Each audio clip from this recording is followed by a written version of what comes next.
Ethel in Meadows Elementary. This is a quick description of 3-to-1 matching. 3-to-1 matching beats 1-to-1 matching by Howard Chong. So as I understand it, you have this Reading Buddies program and you currently use 1-to-1 matching. So the issue here is you want volunteers for the Reading Buddies program, 30 minutes per week, every week. Some people want to help, but maybe they can't commit to every week, right? People are really busy. So the solution is actually something that I call 3-to-1 matching. And instead of having one child, the yellow dot, and 3 adults, you have 3 adults matched to each one child. So think about this for a second. What does it do when you have 3-to-1 matching? You have redundancy. With 3 or more helpers, there's going to be someone willing to help, even if someone gets busy. You have better fit. Some students are more engaged with some adults. So rather than saying, hey, this is your adult, you have to match, this gives a little flexibility. The 3 adults might rotate a little and see if there's a good fit, if there's a not so good fit initially. You also have in-group support. If a problem comes up, the 3 people support each other rather than needing to go to the overstretched volunteer coordinator or the principal in this case, possibly. And finally, distributing the burden makes it easier to help. So you're going to get more volunteers. I'll say that again. You're going to get more volunteers. Because during times of crisis, we all need to be careful not to take too many obligations. So 1-to-1 match is a big obligation. Setting up a Reading Buddy cluster means the responsibility doesn't fall to one person. This might get people to volunteer who would be hesitant of the typical 1-to-1 match. So here's a story. Ethel was asked to be a reading buddy with 1-to-1, but she's very hesitant to commit. She's a busy organizer. She might not be able to make every week. She's also super conscientious and hates breaking commitments. She really wanted to do it, but decided not to because she knew she had a 10% chance of having to skip 1 or 2 weeks of semester. And it sort of broke her heart to think like, oh, I'm going to leave this kid in the lurch. But if you did something with 3-to-1, this hypothetical Ethel, she's not committing to every week. And she would only rarely need a backup. But if she needs that backup, that 10% chance, she has one with 3-to-1 matching. So another story is, let's say there's Rachel. Rachel loves kids and is great with them, but she isn't great with commitments. A lot of flakes in all cities, including Topeka, right? We're busy. So she signs up to come every week because she's optimistic. She's not the super cautious type, and she makes the first 3 weeks. Her buddy Jimmy is so excited each time. But then something comes up and Rachel has to cancel pretty last minute. Because it's 1-to-1 matching, there's not a simple backup process. Oops. Sorry for that beep. Rachel is fantastic with kids, and she could help with more kids or sessions, but she overcommits and has things that can lead her to cancel. But with 3-to-1 matching, the pod of her 3 backups, the pod of 3 backs her up, and they can discuss with her hectic schedule. Maybe she can do a lot this week, but not much next week. With 1-to-1 matching, a person who can do a lot one week but not next week is worthless. But in 3-to-1 matching, the pod can sort of flex and figure out what can work to cover that one kid and give them a great experience. Also, she is a great backup to others in the pod because she has a lot of time and is great with kids, but she might not be able to commit on the spot. She might be a great person to be like, hey, Rachel, Jimmy or Johnny needs someone to read with them tomorrow. Can you do that? And she might be one of the wonderful go-to people that can fill in and say, yeah, turns out I'm free, So 3-to-1 doesn't have to take more people, right? So you could have these 3 people, and instead of having one kid for each 3 people, these 3 people support kid on the right, kid on the top left, and kid on the bottom. So 3-to-1 means instant backup though, because maybe each of these is primarily on one of the kids, but the kid gets to know all 3 of them, and there's instant backup. You don't have to be like, oh, last minute, nothing to do. You have 2 other people who are your backups. If you're thinking old school, then this is like a phone tree for carpools and pickups. You have pods of people, you've set up the backups. You might have one person mainly in charge of certain days, but you got these backups. Okay? 3-to-1 is, however, more complex to organize. The easiest way to do it is just to create teams of 3 adults and have them group text each other. That's it.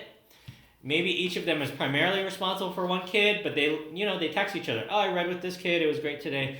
But next week I might have a doctor's appointment, and then people can sort of support back and forth. I know from talking to Ethel Edwards that if there is someone, if you do need to cancel, you cancel, but maybe you reschedule to a later day or maybe later in that day. There are also better tech tools like Slack or Discord that are messaging technologies that can help manage this. And iHoward can help manage this side of things. I have a lot of experience with organizational or volunteer management and organizing. So I could tell you everything I do, or I can just tell you I can solve most problems and take it from there. And I can show you how I'm solving them. Okay. So 3-in-1 doesn't have to take more people. We could have that situation, right, with 3 people or with 3 different kids. We could just call this 3-to-3, right? 5-to-3 is even better. So we take maybe 5 adults and then stick them to those 3 kids. Sometimes you have a mix of solid volunteers and shakier new volunteers. So the solid ones there are green and the shakier are that red and orange. So a 5-to-3 pod might have 2 shaky volunteers, and over time the shaky volunteers could improve, or they might flake out, or they might just be reliable, like once in a while people, like 80% reliable. Currently with 1-to-1, 80% reliable is not worth anything. But in a 5-to-3 arrangement, that person who can show up 80% of the time is fantastic. They just need someone to cover that other 20%. And a 5-to-3 pod, 5-to-3 with 5 people in a pod, 5 adults in a pod, can really do well. The integrity is maintained with 5-to-3. Losing one person is okay. So you don't have this fragile setup where a kid is left in the lurch if an adult's life becomes a hot mess or even a lukewarm mess and needs to cancel. Okay? So next steps. Does this need to be complicated? No. So the simple thing to go to 5-to-3 or 3-to-1 or 3-to-3, however you want to think about it, is to take 3 existing 1-to-1s and match them in a group text to form a 3-to-3. They just share numbers and do a group text or group email. As new volunteers or shaky volunteers are identified, you don't have to give them an assignment to a kid. That's a really big jump. Instead, you can add them to a 3-to-3 cluster to make a 5-to-3. And this is also an easier ask because you're asking a volunteer, hey, could you just come 2 weeks to see if Reading Buddies is a good fit? That's what everyone wants to know. They don't know what Reading Buddies is, probably, unless they're good friends with the current Reading Buddy. So they would like to see what it looks like. So just coming once or twice is a great thing to do. So for Reading Buddies, their first 2 times with the kid, a new volunteer or shaky volunteer, would be to be doubled up. 2 adults, 1 solid and 1 new or shaky, to 1 kid.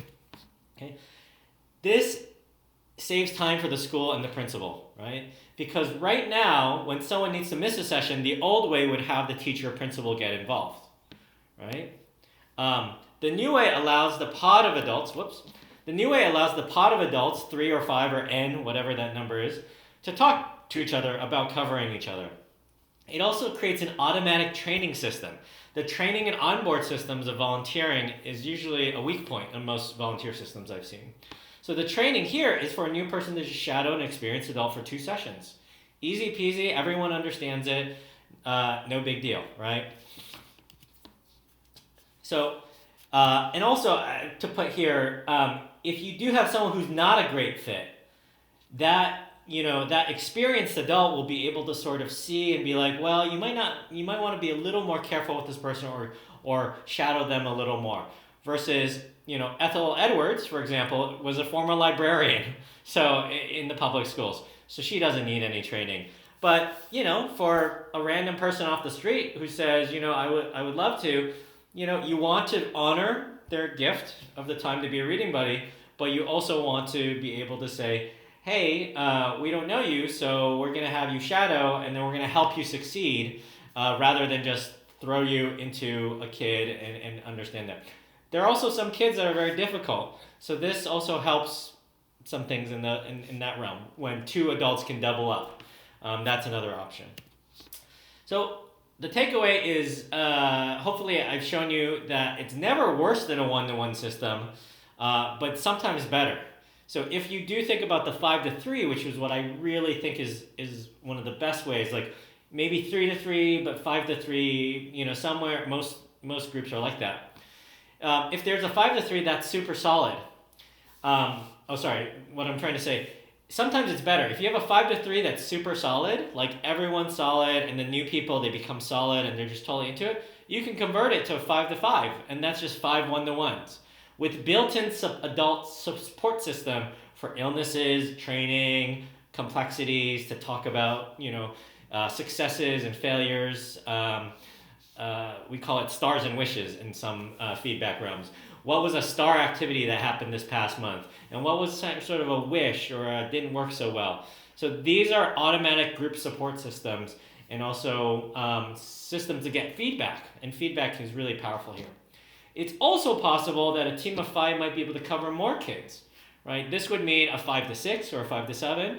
You might have 2 people who can cover 90% of a kid. And then you have 2 people who can do like 1.5. And then you have another person that's like 1.2. Then altogether, they might be able to do 7 people. Whereas the old way, they could only cover 3, and you'd have to get rid of those 90% of a kid type people. So I think that's the last slide. Yep, that is the last slide. So thank you very much. Again, I'm Howard. And if you go to the first slide, there's my email, and you can contact me through Ethel Edwards. Thanks so much. Bye-bye.